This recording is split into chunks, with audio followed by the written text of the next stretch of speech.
ಇತ್ತೀಚಿನ ದಿನಗಳಲ್ಲಿ ಮಕ್ಕಳನ್ನ ಕಾಪಾಡ್ಕೊಳ್ಳೋಕೆ ಒಂದು ಕಣ್ಣು ಸಾಕಾಗಲ್ಲ, 100 ಕಣ್ಣು ಬೇಕು ಅಂತ ಹೇಳ್ತಾರೆ. ಸೊ ನಾನು ಯಾಕೆ ಈ ಮಾತನ್ನು ಹೇಳ್ತಾ ಇದ್ದೀನಿ ಅಂತಂದರೆ, ಇತ್ತೀಚೆಗಷ್ಟೇ ಒಂದು ಪ್ರೋಮೋ ನೋಡಿದೆ. ಅದರಲ್ಲಿ ರಿಷಿಕಾ ಮಕ್ಕಳನ್ನ ಕಾಪಾಡೋದ್ರಲ್ಲಿ ಎತ್ತಿದ ಕೈ ಅನ್ನೋ ಥರ ಮಗು ಎಲ್ಲೇ ಹೋದರೂ ಕೂಡ ಅದನ್ನು ಹಿಂಬಾಲಿಸ್ತಾನೆ ಇರ್ತಾರೆ. ನಾನು ಯಾವುದ್ರ ಬಗ್ಗೆ ಮಾತನಾಡ್ತಿದ್ದೀನಿ ಅಂತ ನಿಮಗೆ ಈಗ ಆಲ್ರೆಡಿ ಗೊತ್ತಾಗಿರುತ್ತೆ, ನೀವು ಗೆಸ್ ಮಾಡಿರ್ತೀರ. ಜನವರಿ 27ಕ್ಕೆ ಹೊಸ ಧಾರಾವಾಹಿ ಜಿ ಕನ್ನಡದಲ್ಲಿ ಪ್ರಸಾರ ಆಗಕ್ಕೆ ರೆಡಿ ಆಗಿದೆ. ಸಿದ್ಧತೆ ಎಲ್ಲ ಕೂಡ ಆಗಿದೆ. ಪ್ರೋಮೋದ ಮುಖಾಂತರ ಸಾಕಷ್ಟು ಭರವಸೆ ಕೂಡ ಹುಟ್ಟಿಸಿರುವಂತಹ ಸೀರಿಯಲ್ನಲ್ಲಿ ಮುಖ್ಯ ಪಾತ್ರವನ್ನು ವಹಿಸ್ತಾ ಇರುವಂತಹ ನಾಯಕಿ ಅಂತಾನೆ ಹೇಳ್ಬೋದು. ರಿಷಿಕಾ ನನ್ನ ಜೊತೆಗಿದ್ದಾರೆ. ಪಾತ್ರದ ಬಗ್ಗೆ ಮಾತನಾಡಿಸ್ತಾ ಹೋಗ್ತೀನಿ. ಹಾಯ್ ರಿಷಿಕಾ. ಹಾಯ್, ಚೆನ್ನಾಗಿದ್ದೀರಾ? ನಾನು ಫೈನ್, ನೀವು? ಸೂಪರ್.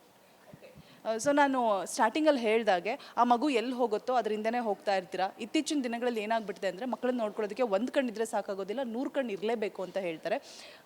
ನಿಮ್ಮ ಪಾತ್ರದ ಬಗ್ಗೆ ಏನು ರೋಲ್ ಪ್ಲೇ ಮಾಡ್ತಾ ಇದ್ದೀರಾ? ಬಿಕಾಸ್ ಪ್ರೋಮೋದಲ್ಲಿ ನೋಡಿದಾಗ ಎಲ್ಲವೂ ಕೂಡ ಕ್ಲಾರಿಟಿ ಸಿಗೋದಿಲ್ಲ ನಮಗೆ. ಒಂದು ಸ್ವಲ್ಪ ಅಷ್ಟೇ ಗೊತ್ತಾಗುತ್ತೆ. ನಿಮ್ಮ ಪಾತ್ರವನ್ನು ಸಂಕ್ಷಿಪ್ತವಾಗಿ ವಿವರಿಸ್ತಾ ಹೋಗೋದಾದ್ರೆ. ಡೆಫಿನೆಟ್ಲಿ ಮಕ್ಕಳನ್ನ ತುಂಬ ಇವಾಗ ಜವಾಬ್ದಾರಿಯಾಗಿ ನೋಡ್ಕೋಬೇಕಾಗುತ್ತೆ. ಆ್ಯಕ್ಚುಲಿ ಹೇಳಬೇಕಂದ್ರೆ ಪ್ರೋಮೋದಲ್ಲಿ ಅದೇನು ಬಂದಿದೆ, ಮಗುನ ನಾನು ಸೇವ್ ಮಾಡೋದಾಗಿರ್ಬೋದು, ಇನ್ನೊಂದಾಗಿರ್ಬೋದು, ಹೋಗ್ತಾ ಅದು ಕನೆಕ್ಟಿವಿಟಿ ಗೊತ್ತಾಗುತ್ತೆ. ನನ್ನ ಪಾತ್ರದ ಬಗ್ಗೆ ಹೇಳಬೇಕು ಅಂದರೆ, ಕ್ಯಾರೆಕ್ಟರ್ ಹೆಸರು ದುರ್ಗಾ ಅಂತ. ತುಂಬ ಸ್ಟ್ರಾಂಗ್ ಹುಡುಗಿ, ಏನೇ ಕೆಲಸ ಇದ್ರೂ 5 ನಿಮಿಷದಲ್ಲಿ ಬೇಗ ಮುಗಿಸಿರೋಳು. ಮನೆ ಒಳಗಡೆ ಒಂಥರ ಸೈಲೆಂಟು, ಆಚೆಗಡೆ ವೈಲೆಂಟು, ಆ ಥರ. ಎಲ್ಲೆಲ್ಲಿ ಅವಳು ವಾಯ್ಸ್ನ ರೈಸ್ ಮಾಡಬೇಕು ಅಲ್ಲಿ ವಾಯ್ಸ್ನ ರೈಸ್ ಮಾಡ್ತಾಳೆ. ಎಕ್ಸ್ಪ್ಲೋರ್ ಮಾಡೋದಕ್ಕೆ ಒಂದು ಒಳ್ಳೆ ಕ್ಯಾರೆಕ್ಟರ್ ಅಂತ ಹೇಳ್ಬೋದು. ನನಗೆ ತುಂಬ ಖುಷಿ ಇದೆ. ನಿಜ ಜೀವನದಲ್ಲಿ ಹೇಗೆ? ಬಿಕಾಸ್ ನೀವು ಹೇಳಿದ್ರಿ ಎಲ್ಲಿ ವಾಯ್ಸ್ ರೈಸ್ ಮಾಡಬೇಕೋ ಅಲ್ಲಿ ಮಾಡ್ತೀನಿ, ಎಲ್ಲಿ ಬೇಡ ಅಲ್ಲಿ ಬೇಡ ಅಂತ ಹೇಳ್ಬಿಟ್ಟು. ರಿಯಲ್ ಲೈಫಲ್ಲಿ ಹೇಗೆ ರಿಷಿಕಾ ಅವರು? ರಿಯಲ್ ಲೈಫಲ್ಲಿ ನಾನು ಸ್ವಲ್ಪ ಇಂಟ್ರೋವರ್ಟೆ, ಬಟ್ ಸ್ಟಿಲ್ ಮಾತಾಡಬೇಕು ಅಂದಿದ್ದ ಕಡೆ ಮಾತಾಡ್ತೀನಿ, ಎಲ್ಲೂ ಸ್ಟಾಪ್ ಆಗಲ್ಲ. ಕ್ಯಾರೆಕ್ಟರ್ಗೂ ನನಗೂ ತುಂಬ ಸಿಮಿಲಾರಿಟೀಸ್ ಇದೆ ಅಂತ ಹೇಳ್ತೀನಿ. ಆ್ಯಕ್ಚುಲಿ ಹೇಳ್ಬೇಕಂದ್ರೆ, ಓನ್ಲಿ ಥಿಂಗ್ ಇಸ್ ಅಲ್ಲಿ ನಾನು ದೇವ್ರನ್ನ ನಂಬಲ್ಲ, ಬಟ್ ರಿಯಲ್ ಲೈಫಲ್ಲಿ ದೇವ್ರನ್ನ ನಂಬ್ತೀನಿ. ಅದೊಂದೇ ಇರೋದು ಡಿಫ್ರೆನ್ಸ್. ಅಂದರೆ ಇನ್ನು ಮಿಕ್ಕಿದ ಆಲ್ಮೋಸ್ಟ್ ಸಿಮಿಲರ್ ಇದೆ. ಇನ್ನು ದುರ್ಗಾ ಬಗ್ಗೆ ಮಾತನಾಡ್ತಾ ಹೋಗ್ತೀನಿ. ದುರ್ಗಾ ದೇವ್ರನ್ನ ಯಾಕೆ ನಂಬಲ್ಲ? ಬಿಕಾಸ್ ಪ್ರೋಮೋದಲ್ಲಿ ನಾವು ನೋಡಿದ ಹಾಗೆ ದೇವ್ರಂದ್ರೆ ದುರ್ಗಾಗೆ ಆಗೋದಿಲ್ಲ ಅನ್ನೋ ಥರನೇ ತೋರಿಸಿದ್ದಾರೆ. ಯಾಕೆ ದುರ್ಗಾಗೆ ದೇವ್ರಂದ್ರೆ ಇಷ್ಟ ಇಲ್ಲ? ಯಾಕೆ ಅಷ್ಟೊಂದು ಹೇಟ್ ಮಾಡ್ತಾಳೆ ದುರ್ಗಾ ದೇವ್ರನ್ನ? ಇವಾಗ ನಮ್ಗೆ ಏನೇ ಬೇಕಾಗಲಿ, ಏನೇ ಆಗಲಿ, ನಮ್ಮ ಲೈಫಲ್ಲಿ ಏನೇ ಆದ್ರೂ ನಾವು ಕೇಳ್ಕೊಳ್ಳೋದು ಅದೊಂದು ಏನೋ ಒಂದು ಯೂನಿವರ್ಸ್, ಒಂದು ಪವರ್ ಇರುತ್ತೆ, ಅದ್ರ ಹತ್ರನೇ ನಾವೆಲ್ಲ ಕೇಳ್ಕೊಳ್ಳೋದು. ಆ ಶಕ್ತಿನೇ ನಾವು ಏನಕ್ಕೆ ಹೇಟ್ ಮಾಡೋಕ್ಕೆ ಸ್ಟಾರ್ಟ್ ಮಾಡ್ತೀವಿ ಅಂದರೆ, ಅಲ್ಲಿಂದ ಏನೋ ಆಗಿರಬೇಕು ಮೋಸ್ಟ್ಲಿ. ಆ್ಯಂಡ್ ಇನ್ನೊಂದು, ಆ ಕ್ಯಾರೆಕ್ಟರ್ ದೇವ್ರನ್ನ ನಂಬಲ್ಲ. ಮುಂಚೆ ನಂಬ್ತಿತ್ತೇನೋ, ಏನೋ ಆಗಿರುತ್ತೆ ಒಂದು ಘಟನೆ. ಸೊ ಇವಾಗ ವಾಪಸ್ ಅದೆಲ್ಲ ನನಗೆ ಸಿಕ್ಕಿದ್ರೆ ದೆನ್ ನಾನು ನಂಬೋಣ ಅಂತ ಅಂದ್ಕೊತಾ ಇದ್ದೀನಿ ಅಷ್ಟೇ. ಒಂದು ಸ್ಟ್ರಾಂಗ್ ರೀಸನ್ ಇದೆ, ಅದಕ್ಕೋಸ್ಕರನೇ ಅವಳು ನಂಬಲ್ಲ ಅಂತ ಹೇಳ್ತಿರ್ತಾಳೆ. ಇನ್ನು ರಿಷಿಕಾ ಈ ಹಿಂದೆ ಕೂಡ ಒಂದಷ್ಟು ಧಾರಾವಾಹಿಗಳಲ್ಲಿ ಕಾಣಿಸ್ಕೊಂಡಿದ್ದಾರೆ. ಸೊ ಈ ದುರ್ಗಾ ಅನ್ನೋ ಪಾತ್ರ ಎಷ್ಟು ವಿಭಿನ್ನವಾಗಿದೆ, ಎಷ್ಟು ನೀವು ಅದಕ್ಕೆ ಅಂದರೆ ಅಪ್ಕೊಂಡಿದ್ದೀರಾ ಆ ಪಾತ್ರನ ಅಂತ ಹೇಳ್ಬಿಟ್ಟು?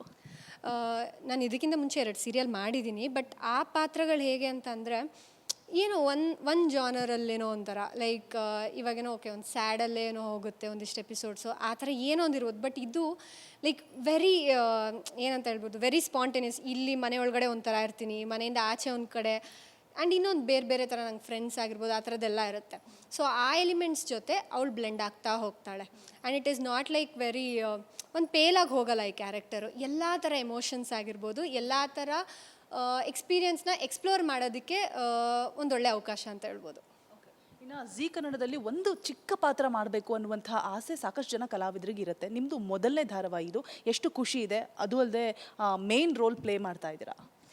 ಝೀಯಲ್ಲಿ ವರ್ಕ್ ಮಾಡಬೇಕು ಅಂತ ಒಂದಿಷ್ಟು ಅಲ್ಲ, ಪ್ರತಿ ಕಲಾವಿದ್ರಿಗೂ ಇರುತ್ತೆ. Because it is a top channel ಅಂತ ಹೇಳ್ಬೋದು. ಸೊ ಝೀ ಅಂತ ಬಂದರೆ ಯೂಶ್ವಲಾಗಿ ಒಂದು ವೈಬ್ರೇಷನ್ ಆಗುತ್ತೆ, ಓ ಮೈ ಗಾಡ್ ಝೀ ಕನ್ನಡನ ಅಂತೆಲ್ಲ ಅಂದ್ಕೊಂಡು. ಅಂಥದ್ರಲ್ಲಿ ನನಗೆ ಈ ಅವಕಾಶ ಸಿಕ್ಕಿರೋದು, I am like top of the world ಅಂತ ಹೇಳ್ಬೋದು. ನಾನು ಏನು ಅಂದ್ಕೊಂಡಿದ್ದೆ, ಯಾವ ಥರ ಬೇಕು ಡಿಟ್ಟೋ ಅದೇ ಥರನೇ ನನಗೆ ಆ ಥರದ್ದೊಂದು ಒಳ್ಳೆ ಪಾತ್ರ ಸಿಕ್ಕಿದೆ.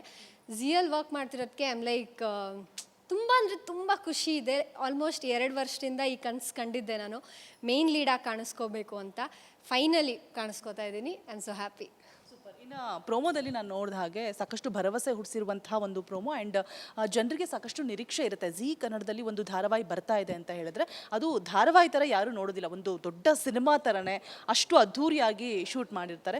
ಸೊ ಇಲ್ಲಿ ದೆವ್ವ ಅಂತ ಹೇಳಿದ್ರೆ ಯೂಶಲಿ ಎಲ್ಲರೂ ಕೂಡ ಭಯ ಪಡ್ಕೋತಾರೆ, ಬಟ್ ನೀವು ಹೋಗಿ ದೆವ್ವ ಕೈ ಹಿಡ್ಕೋತೀರಾ. ಸೊ ಅದೆಲ್ಲ ನೋಡಿದಾಗ ರಿಯಲಿಸ್ಟಿಕ್ ಅನ್ನೋದು ಹೊರಟೋಯ್ತಾ ಅಂತ ಅನಿಸುತ್ತೆ. ಸೊ ಆ ಬಗ್ಗೆ ಹೇಳೋದಾದರೆ? ನೀವು ಅದೇನು ಹೇಳಿದ್ರಿ, ದೆವ್ವದ ಕೈ ನಾನು ಹಿಡ್ಕೋತೀನಿ ಅಂತ. ಬಟ್ ನನಗೆ ಯಾರೋ ಒಂದು ಹುಡುಗಿ ಒಳಗಡೆ ಹೋಗೋದಕ್ಕೆ ಕಾಯ್ತಾ ಇದ್ದಾಳೆ. So I thought of helping, because ನಾನು ನನ್ನ ಕ್ಯಾರೆಕ್ಟರ್ ಆಗಿರ್ಬೋದು, ಅದು ನಾನು ದೇವಸ್ಥಾನದಲ್ಲಿ ಕೆಲಸ ಮಾಡ್ತಿರ್ಬೋದು, ನಾನು ದೇವ್ರನ್ನ ನಂಬಲ್ಲ, ದೇವರು ಅಂತ ಅನ್ನಲ್ಲ, ಅದು ಅವಳು ಆ ಥರನೇ ನಾನು ಮಾತಾಡೋದು. ಬಟ್ ಸ್ಟಿಲ್ ನಾನು ಏನು ದೇವಸ್ಥಾನದ ಕೆಲಸ ಎಲ್ಲ ಮಾಡ್ತಾ ಇರ್ತೀನಿ. ಸೊ ಆ ಥರ ಪಾತ್ರ ನಂದು. ಆ ಪಾತ್ರದಲ್ಲಿ ಅವಾಗ ಆ ಇನ್ಸಿಡೆಂಟಲ್ಲಿ ಯಾರೋ ಒಬ್ಬರು ಕಾಯ್ಕೊಂಡು ನಿಂತಿದ್ದಾರೆ, ಮೋಸ್ಟ್ಲಿ ಅವ್ರಿಗೆ ಒಳಗಡೆ ಹೋಗೋಕ್ಕಾಗಲ್ವೇನೋ, ಲೆಟ್ ಮೀ ಹೆಲ್ಪರ್ ಅಷ್ಟೇ. ನಂದು ಮತ್ತು ಆ ಪಾತ್ರದ್ದು ಕನೆಕ್ಟಿವಿಟಿ ಅಷ್ಟೇ. ಇವಾಗ ಗೊತ್ತಾಯ್ತು ಯಾಕೆ ಇವರು ದೆವ್ವ ಕೈ ಇಟ್ಕೊಳಕ್ ಭಯ ಪಡಲ್ಲ ಅಂತ ಹೇಳಿದ್ರೆ, ಆ ದೆವ್ವ ಅಂತಾನೆ ಇವ್ರಿಗೆ ಗೊತ್ತಿರೋದಿಲ್ಲ, ಅದಕ್ಕೋಸ್ಕರ. ಸೊ ನಮ್ಗಳಿಗೆಲ್ಲ ದೆವ್ವ ಕಾಣಿಸುತ್ತೆ, ನಿಮಗೆ ಮಾತ್ರ ನಾರ್ಮಲ್ ಹುಡುಗಿ ಥರ ಕಾಣಿಸುತ್ತೆ. ಕ್ಲಾರಿಟಿ ಸಿಕ್ತು ಇವಾಗ. ಬಟ್ ಪ್ರೋಮೋದಲ್ಲಿ ನಮಗೆ ನೋಡಿದಾಗ ಓ ದೆವ್ವದ ಕೈ ಇಟ್ಕೋತಾ ಇದ್ದಾರೆ ಅಂತ ಅನ್ಸುತ್ತೆ. ಇನ್ನು ಈ ದುರ್ಗಾ ಅನ್ನುವಂತಹ ಪಾತ್ರ ಎಷ್ಟು ಕನೆಕ್ಟ್ ಆಗ್ಬೋದು ಜನಕ್ಕೆ, ಬಿಕಾಸ್ ಜನಗಳು ಗ್ಲಾಮರಸ್ ಆಗಿ ಇಷ್ಟಪಡೋದಕ್ಕಿಂತ ಜಾಸ್ತಿ ಒಂದು ಹಳ್ಳಿ ಹುಡುಗಿ ಸೊಗಡಿನಲ್ಲಿ ಸಹಾಯ ಮಾಡುವಂತಹ ಹುಡುಗಿ ಆಗಿ ತುಂಬ ಇಷ್ಟಪಡ್ತಾರೆ, ತುಂಬ ಬೇಗ ಕನೆಕ್ಟ್ ಆಗಿಬಿಡ್ತೀವಿ. ಸೊ ನಿಮಗೆ ಆ ಪಾತ್ರ ಸಿಕ್ಕಿರುವಂಥದ್ದು ಲಕ್ಕಿ ಅಂತಲೇ ಹೇಳ್ಬೋದು. ಹೇಗೆ ಕನೆಕ್ಟ್ ಆಗೋಕ್ಕೆ ಸಹಾಯ ಆಗುತ್ತೆ ಜನಗಳಿಗೆ? ಈ ಪಾತ್ರ ಆ್ಯಕ್ಚುಲಿ ಹೇಳಬೇಕು ಅಂದರೆ ಒಂದು ಬಡವ್ರ ಮನೆ ಹುಡುಗಿ ಆಗಿರ್ಬೋದು, ವೆರಿ ಮಿನಿಮಲ್ ಜ್ಯುವೆಲ್ರಿ, ತುಂಬ ವೆರಿ ಸಿಂಪಲ್ ಮೇಕಪ್ ಆಗಿರ್ಬೋದು, ಆ ಥರ ಯಾರಿಗೇ ಆಗಲಿ ನೋಡಿದವ್ರಿಗೆ ಒಂದು ರಿಯಲಿಸ್ಟಿಕ್ ಫೀಲ್ ಬರುತ್ತೆ. ಈಗ ಮನೇಲಿ ಏನೋ ಕೆಲಸ ಮಾಡ್ತಿರ್ತಾಳೆ, ಯಾವುದೋ ಒಂದು ಹುಡುಗಿ ಏನೋ ಆಚೆ ಹೋಗ್ತಾಳೆ, ಇನ್ನೊಂದು ಮಾಡ್ತಾಳೆ. So it is like that. ಎಲ್ಲರಿಗೂ ಅದು ಕನೆಕ್ಟ್ ಆಗುತ್ತೆ, ಈಸಿಯಾಗಿ ಕನೆಕ್ಟ್ ಆಗ್ತಾರೆ. ಏನೋ ಒಂದು ಫುಲ್ ಯಾವುದೋ ನಾನೊಂದು ಲಕ್ಸುರಿಯಸ್ ಕಾರಲ್ಲಿ ಹೋಗ್ತಾರೆ ಯಾರೋ, ಆ ಥರದಕ್ಕಿಂತ ಈ ಥರ ಬಡವ್ರ ಮನೆ ಹುಡುಗಿ ಆ ಥರ ಕ್ಯಾರೆಕ್ಟರ್ನ ತುಂಬ ಚೆನ್ನಾಗಿ ಕನೆಕ್ಟ್ ಆಗ್ತಾರೆ ಜನ. ಈ ಪಾತ್ರ ಅದೇ ಥರನೇ ಇರೋದು. ಅವಳಿಗೆ ಒಂದು ಡಿಫ್ರೆಂಟ್ ಕೈಂಡ್ ಆಫ್ ಫ್ರೆಂಡ್ಸ್ ಇದ್ದಾರೆ. ಅದು ನಿಮ್ಮ ಫಸ್ಟ್ ಎಪಿಸೋಡ್ ನೋಡಿದ್ರೆ ನಿಮಗೆ ಗೊತ್ತಾಗುತ್ತೆ. ರೆಗ್ಯುಲರ್ ಫ್ರೆಂಡ್ಸ್ ಅಲ್ಲ, ಡಿಫ್ರೆಂಟ್ ಫ್ರೆಂಡ್ಸ್ ಇರ್ತಾರೆ. ನೀವು ಅದನ್ನು ನೋಡಿದಾಗ ತುಂಬ ಎಂಜಾಯ್ ಮಾಡ್ತೀರಾ ಆ್ಯಕ್ಚುಲಿ. ಇನ್ನು ನಿಮ್ಮ ಕೋ ಆರ್ಟಿಸ್ಟ್ಗಳ ಬಗ್ಗೆ ಮಾತನಾಡೋದಾದರೆ, ಬಿಕಾಸ್ ಒಂದು ಸೀರಿಯಲ್ ಸೆಟ್ ಅಂತ ಅಂದರೆ ಯಾವ ರೀತಿ ಇರುತ್ತೆ ಅಂತ ಹೇಳಿದ್ರೆ, ಆ ಸೀರಿಯಲ್ ಮುಗಿಯೋವರೆಗೂ ಕೂಡ ಒಂದು ಫ್ಯಾಮಿಲಿ ಥರ ಕನೆಕ್ಟ್ ಆಗಿಬಿಡ್ತೀರಾ. ಸೊ ಅವ್ರಗಳ ಬಗ್ಗೆ ಹೇಳೋದಾದರೆ, ಅವರ ಪಾತ್ರದ ಬಗ್ಗೆ ಅವ್ರೇನು ರಿವೀಲ್ ಮಾಡಲ್ಲ, ನೀವು ಕೂಡ ಏನೂ ರಿವೀಲ್ ಮಾಡ್ತಾ ಇಲ್ಲ. ಬಿಕಾಸ್ ಪ್ರೋಮೋದಲ್ಲಿ ನೋಡಿರೋ ಹಾಗೆ ಅಮ್ಮ ಇರೋದಿಲ್ಲ ಮಗುಗೆ, ಸೊ ಕಷ್ಟಪಡ್ತಾ ಇರ್ತಾರೆ, ನೀವು ಸಹಾಯ ಮಾಡ್ತಾ ಇರ್ತೀರಾ. ಅವ್ರ ಪಾತ್ರದ ಬಗ್ಗೆ ಒಂದೆರಡು ಲೈನ್ ಹೇಳೋದಾದರೆ? ಅವ್ರ ಪಾತ್ರದ ಬಗ್ಗೆ ನನಗೆ ಐಡಿಯಾ ಇಲ್ಲ, ಬಿಕಾಸ್ ಫಸ್ಟ್ ಎಪಿಸೋಡ್ ನೋಡಿದ್ರೆ ಗೊತ್ತಾಗುತ್ತೆ. ಬಟ್ ದ ಕ್ಯಾಸ್ಟ್ ಹೇಳಬೇಕು, ಶರತ್ ಅವರು ಇದಕ್ಕಿಂತ ಮುಂಚೆ ಆಬ್ವಿಯಸ್ಲಿ ಅವ್ರು ತುಂಬ ಸೀರಿಯಲ್ಸ್ ಎಲ್ಲ ಬೇರೆದು ಮಾಡಿದ್ದಾರೆ, ಪಾರುನೇ ಮಾಡಿದ್ದಾರೆ ಝೀಯಲ್ಲಿ. ನನಗೆ ಖುಷಿ ಇದೆ ಒಂದು ಒಳ್ಳೆ ಕೋ ಆರ್ಟಿಸ್ಟ್ ಜೊತೆ ಮಾಡ್ತಾಯಿದ್ದೀನಿ ಅಂತ. ಆ್ಯಂಡ್ ನೀತಾ ಆಬ್ವಿಯಸ್ಲಿ ಅವರು ಬೇರೆ ಸಿನಿಮಾಗಳೆಲ್ಲ ಮಾಡಿದ್ದಾರೆ, ಸೀರಿಯಲ್ಸ್ ಎಲ್ಲ ಮುಂಚೆ ಮಾಡಿದ್ದಾರೆ. They are very friendly with me. ಬೇರೆ ಬೇರೆ ಆರ್ಟಿಸ್ಟ್ಗಳಿದ್ದಾರೆ, ವೀಣಾ ಸುಂದರ್ ಮ್ಯಾಮ್ ಆಗಿರ್ಬೋದು, ಬಾಬು ಹಿರಣ್ಣಯ್ಯ ಸರ್ ಇರ್ಬೋದು, ಆ ಥರ ತುಂಬ ಹಲವಾರು ಕಲಾವಿದರಿದ್ದಾರೆ.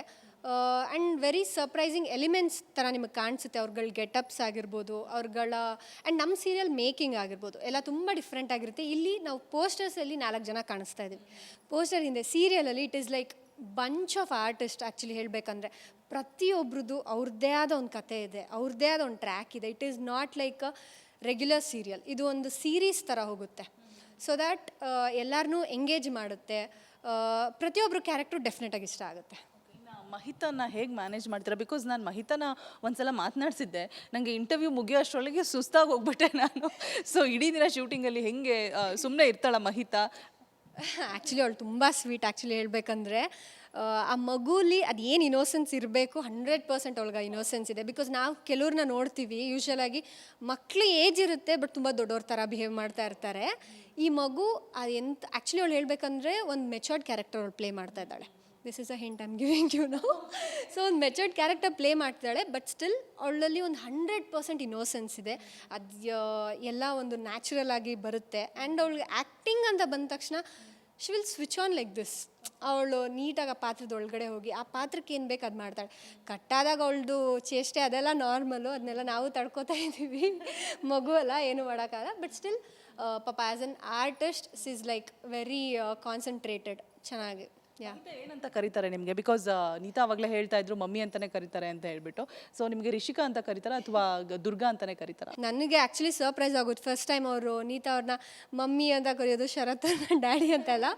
ನನಗೆ ಸದ್ಯಕ್ಕೆ ಅವಳು ಏನೋ ಬೇರೆಲ್ಲಿ ಕರೆಯೋಕ್ಕೆ ಹೋದ್ರು. ಐ ವಾಸ್ ಲೈಕ್ ಬೇಡಮ್ಮ, ಸದ್ಯಕ್ಕೆ ದುರ್ಗಾ ಅಕ್ಕ ಅಂತ ಕರಿ. ಏನಂತ ಹೇಳ್ಬಿಡಿ. ಬೇಡ ಅದು ರಿವೀಲ್ ಆಗುತ್ತೆ.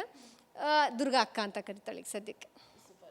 ಇನ್ನು ಈ ಧಾರಾವಾಹಿ ಮುಖಾಂತರ ನಾನು ಆವಾಗಲೇ ಹೇಳಿದೆ ಭರವಸೆ ತುಂಬ ಹುಟ್ಟಿಸ್ಬಿಟ್ಟಿದ್ದೀರಾ ಪ್ರೋಮೋದ ಮುಖಾಂತರ ಅಂತ ಹೇಳಿಬಿಟ್ಟು ನೀವು ನಿಮ್ಮ ಪಾತ್ರದ ಮುಖಾಂತರ ಏನನ್ನ ಪ್ರಾಮಿಸ್ ಮಾಡ್ತಾರೆ ಬಿಕಾಸ್ ಯಾವುದೋ ಒಂದು ಧಾರಾವಾಹಿ ಬರ್ತಾ ಇದೆ ಯಾವುದೋ ಒಂದು ಸಿನಿಮಾ ಬರ್ತಾ ಇದೆ ಅಂತ ಹೇಳಿದ್ರೆ ಜನರು ಮೇಯ್ನ್ ಆಗಿ ನೋಡೋದು ಇದರಿಂದ ನಮಗೇನು ಸಿಗುತ್ತೆ ನಮಗೇನು ಮೆಸೇಜ್ ಬರುತ್ತೆ ಬಿಕಾಸ್ ಸಾಕಷ್ಟು ಸೀರಿಯಲ್ಗಳಲ್ಲಿ ಏನಾಗ್ತಿದೆ ಅಂತ ಅಂದರೆ ಬರೀ ಅತ್ತೆ ಸೊಸೆ ಜಗಳ ಆಡೋದು ತುಂಬ ಒಂಥರ ಫೇಕ್ ಅಂತ ಅನ್ಸುತ್ತೆ ರಿಯಲಿಸ್ಟಿಕ್ ಅನ್ನೋದೇ ಇರೋದಿಲ್ಲ ಸೊ ಈ ಸೀರಿಯಲ್ ಮುಖಾಂತರ ಏನು ಮೆಸೇಜ್ ಕೊಡಬಹುದು ನೀವು ಇವಾಗ ನಾವು ಆ್ಯಕ್ಚುಲಿ ನೋಡ್ತಾ ಇರ್ಬೋದು ರೀಸೆಂಟ್ ಟೈಮ್ಸಲ್ಲೆಲ್ಲ ಒಂಥರ ಏನೋ ಅತ್ತೆ ಸೊಸೆ ನೀವು ಹೇಳ್ದಾಗೆ ಅತ್ತೆ ಸೊಸೆ ಆಗಿರ್ಬೋದು ಇಲ್ಲಾಂದರೆ ಏನೋ ಗಂಡ ಹೆಂಡತಿ ಮಧ್ಯದಲ್ಲಿ ಒಬ್ಳು ಯಾರೋ ಬರ್ತಾಳೆ ಸೊ ಆಲ್ ದಿಸ್ ಸಿಲಿ ಇದು ನೋಡ್ತಾನೆ ಇದೀವಿ ರೆಗ್ಯುಲರ್ ಪ್ಯಾಟರ್ನ್ ಆಗೋಗಿದೆ ಅದು ಆ್ಯಕ್ಚುಲಿ ಬಟ್ ಇಲ್ಲಿ ಇಟ್ ಈಸ್ ಲೈಕ್ ಇವಾಗ ನಾವು 3 ಜನ ನಮ್ಮ 4 ಜನ ಏನು ಕಾಣಿಸ್ಕೋತಾ ಇದ್ದೀವಿ ನಾನು ಅವಾಗಲೇ ಹೇಳ್ದಂಗೆ ಇದ್ರ ಜೊತೆ ಬೇರೆ ಕ್ಯಾರೆಕ್ಟರ್ಸ್ ಇದೆ ಆ್ಯಂಡ್ ಇಲ್ಲಿ ಒಂದು ಎಪಿಸೋಡ್ ಐ ಮೀನ್ ಒಂದು ಸೀನ್ ನಡೀತಾ ಇದ್ರೆ ಇಲ್ಲೆಲ್ಲೋ ನಡೀತಿದೆ ಕೆಲವೊಂದು ಸೀರಿಯಲ್ಸಲ್ಲಿ ನಾವು ನೋಡ್ತೀವಿ ಇಲ್ಲೊಂದು ಸೀನ್ ನಡೀತಾ ಇದ್ರೆ ಇಲ್ಲೇನೋ ಯಾರೋ ಸತ್ತೋಗ್ತಾ ಇರ್ತಾರೆ ಇಲ್ಲೇನೋ ಮದುವೆ ಸೀನ್ ನಡೀತಾ ಇರುತ್ತೆ ಸೊ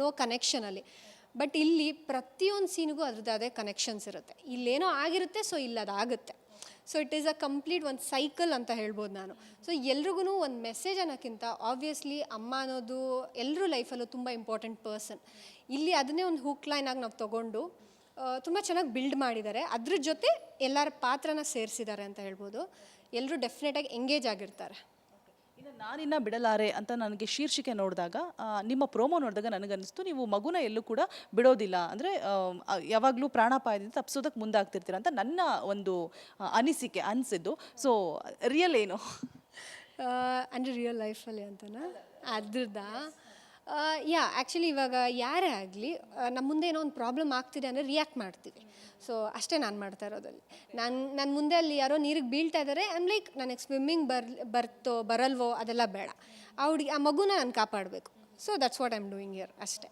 ಅದ್ರ ಬಿಟ್ಟು ಬೇರೆ ಏನಿಲ್ಲ ಈಗ ಪ್ರಮೋದ್ ಮುಖಾಂತರನೇ ಹಲವಾರು ಅಭಿಮಾನಿಗಳು ಹುಟ್ಕೊಂಡಿದ್ದಾರೆ ಈ ಹಿಂದೆ ಕೂಡ ಇದ್ದರು ಸೊ ನಿಮ್ಮ ಅಭಿಮಾನಿಗಳಿಗೆ ಇನ್ನೇನು ಸೀರಿಯಲ್ ಸೋಮವಾರದಿಂದ ತೆರೆಗೆ ಅಪ್ಪಳಿಸೋದಕ್ಕೆ ಸಜ್ಜಾಗಿದೆ ಏನು ಹೇಳಕ್ಕೆ ಇಷ್ಟಪಡ್ತೀರಾ ಬೇರೆ ಸೀರಿಯಲ್ಗಳನ್ನೆಲ್ಲರೂ ನೋಡ್ತಾ ಇದ್ದೀರಾ ನೋಡ್ತಾನೂ ಇರ್ತೀರಾ ಬಟ್ ಈ ಸೀರಿಯಲ್ಲು ಬೇರೆ ಸೀರಿಯಲ್ ಥರ ಆಗಲ್ಲ ಬಿಕಾಸ್ ಇದೇ ಸೋಮವಾರ ಜನವರಿ 27 9:30 ಜೀ ಕನ್ನಡದಲ್ಲಿ ನಾನಿನ್ನ ಬಿಡಲಾರೆ ಬರುತ್ತೆ ಈ ಸೀರಿಯಲಲ್ಲಿ ನಾನು ಮೊದಲನೇ ಎಪಿಸೋಡ್ ನೋಡೋಕೆ ಹೇಳ್ತೀನಿ ಬೇರೆ ಏನೂ ಅಲ್ಲ ಫಸ್ಟ್ ಎಪಿಸೋಡ್ನ ಕುತ್ಕೊಂಡು ನೀವು ನೋಡಿದ್ರೆ ಇಟ್ ಈಸ್ ಲೈಕ್ ಏನೋ ಡಿಫ್ರೆಂಟಾಗಿ ಹೊಡಿತಾ ಇದೆಯಲ್ಲ ಈ serial like some spark you will get that so ಡೆಫಿನೆಟಾಗಿ ಮೊದಲನೇ ಎಪಿಸೋಡ್ನ ಕುತ್ಕೊಂಡು ನೋಡಿ ನೀವು ಕಂಟಿನ್ಯೂ ಮಾಡ್ತೀರಾ ಬಿಡಲ್ಲ ಥ್ಯಾಂಕ್ ಯು ಸೊ ಮಚ್ ಇಷ್ಟೊತ್ತು ಸಾಕಷ್ಟು ವಿಚಾರಗಳನ್ನು ಹಂಚ್ಕೊಂಡ್ರಿ ಆಲ್ ದ ವೆರಿ ಬೆಸ್ಟ್ ನಿಮ್ಮ ಸೀರಿಯಲ್ಗೆ ಥ್ಯಾಂಕ್ ಯು ಸೊ ಮಚ್ ಇದಿಷ್ಟು ರಿಷಿಕಾ ಅವರ ಮಾತಾಗಿತ್ತು ಅಂತ ಹೇಳ್ತಾ ಕ್ಯಾಮ್ರಾ ಪರ್ಸನ್ ಹರಿಪ್ರಸಾದ್ ಜೊತೆ ರೋಜಾ ಅಮನು ಪಾಟೀಲ್ ರಿಪಬ್ಲಿಕ್ ಕನ್ನಡ ಬೆಂಗಳೂರು.